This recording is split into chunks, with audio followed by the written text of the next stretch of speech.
बकर ये एक important factor है।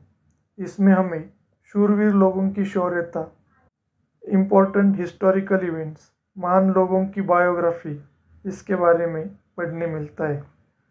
मराठी में कुछ इम्पोर्टेंट बकर्स है जिसमें सभासद बकर, कृष्णाजी अनंत सभासद, इन्होंने ये बकर लिखी है। छत्रपति शिवाजी महाराज का कार्य इसमें लिखा है। इसके अलावा भाऊसाहेबांची बकर, पानिपतची बकर और होळकरांची कैफियत इस तरह की बकर पढ़ने मिलती है।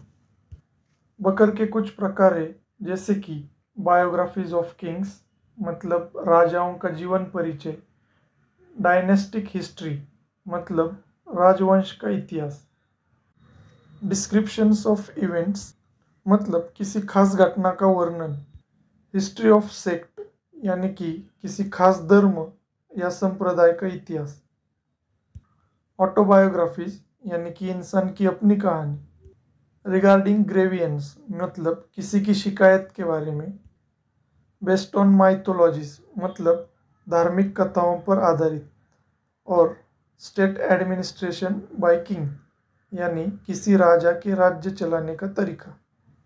तो ये बकर के कुछ टाइप्स है।